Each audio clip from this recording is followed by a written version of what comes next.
अभी तक आपने यष्टो तक को सब्सक्राइब नहीं किया है तो सब्सक्राइब करें, शेयर करें और कमेंट्स करें। यदि आपका घर ऐसा है तो सतर्क हो जाएं। नमस्कार, मैं हूं डॉक्टर श्रीपति त्रिपाठी। हमेशा दशा और दिशा की बात हर क्षेत्र में होती है। आपके शरीर की दशा और दिशा भी ठीक होना जरूरी है, और घर की भी। शरीर भी आपके घर है, और आपका घर जिसमें आप रहते हैं वह आपका बड़ा शरीर है, तो इसे अंदर से ठीक रखना बहुत जरूरी है।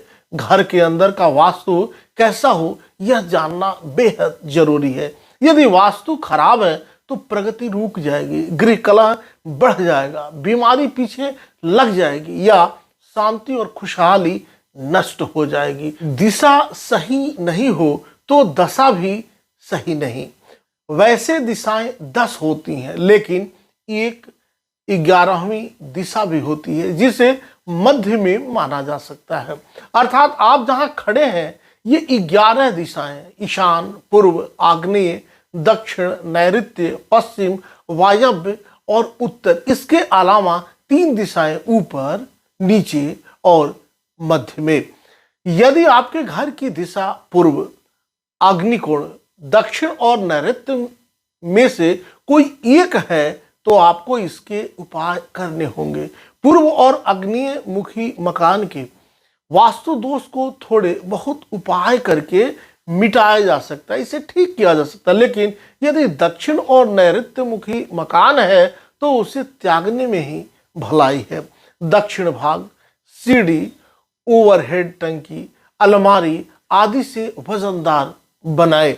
यदि आपका मकान पूर्व या आग्नेय में है तो पूर्व आग्नेय कोण में पूजा घर, पानी का स्थान नहीं होना चाहिए। सीढ़ियों का निर्माण, टॉयलेट, ड्राइंग रूम, स्टोर का निर्माण यहाँ किया जा सकता है।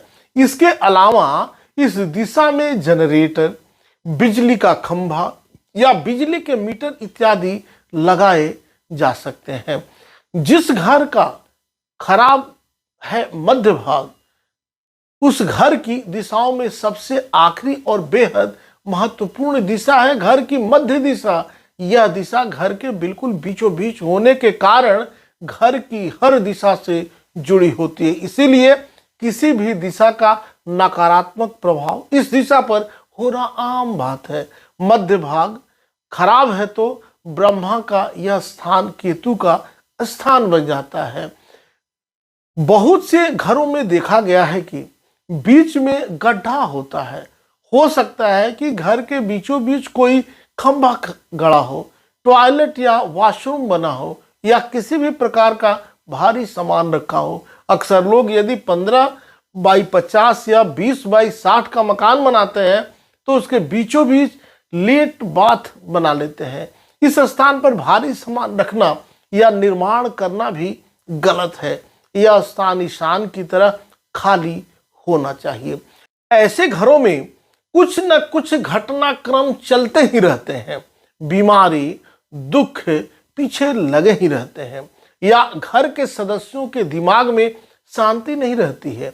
बीमारियों से घिरे रहने वाले इस घर के मध्य को ठीक कर देने से सभी ठीक होने लगता है। इससे घर परिवार में सहजता और सृजनात्मक गतिविधियों का ह्रास होता है। घर में ऐसा हो तो परिवार में सुख शांति घटती है, रहने वालों के बीच दूरियां बढ़ती हैं, संबंधों में गर्माहट कम होती है। घर की छत पर अक्सर लोग ध्यान नहीं देते हैं। घर की छत कैसी हो यह जानना जरूरी है। घर की छत साफ सुथरी होनी बहुत जरूरी है। घर की छत में किसी भी प्रकार का उजालदान न हो। जैसे आजकल घर की छत में लोग 2 बाई 2 का एक हिस्सा खाली छोड़ देते हैं उजाले के लिए। इससे घर में हमेशा हवा का दबाव बना रहेगा जो सेहत और मन मस्तिष्क पर बुरा असर डालेगा। तिरछी छत बनाने से बचे।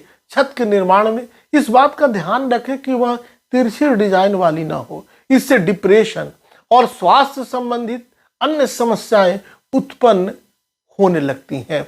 घर की छत की ऊंचाई भी वास्तु अनुसार होना चाहिए। यदि ऊंचाई 8.5 फुट से कम होती है तो यह आपके लिए कई तरह की समस्याएं लेकर आती हैं और जीवन में आगे बढ़ना आपके लिए मुश्किल हो जाता है।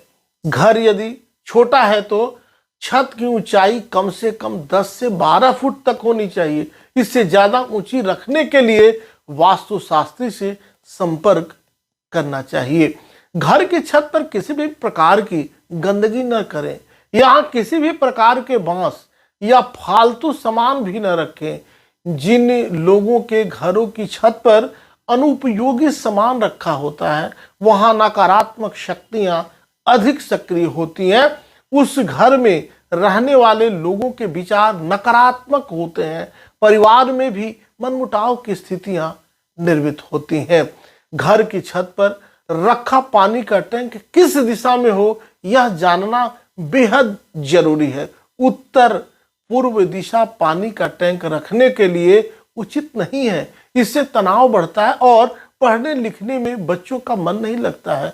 दक्षिण पूर्व दिशा अग्नि की दिशा है, इसलिए भी इसे पानी का टैंक लगाने के लिए उपयुक्त नहीं माना जाता है। अग्नि और पानी का मेल होने से गंभीर वास्तु दोष उत्पन्न होता है। वास्तु विज्ञान के अनुसार दक्षिण पश्चिम यानी नैऋत्य अन्य दिशा से ऊंचा और भारी होना शुभ फलदायी होता है।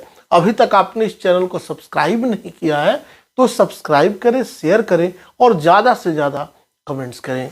नमस्कार, जय श्री कृष्णा, वंदे मातरम। अगर आप मुझसे जुड़ करके अपनी समस्याओं का समाधान चाहते हैं और चाहते हैं कि आपकी समस्याओं को ज्योतिष के माध्यम से सुलझाया जाए तो आप हमसे संपर्क कर सकते हैं, जुड़ सकते हैं एस्ट्रो तक पर।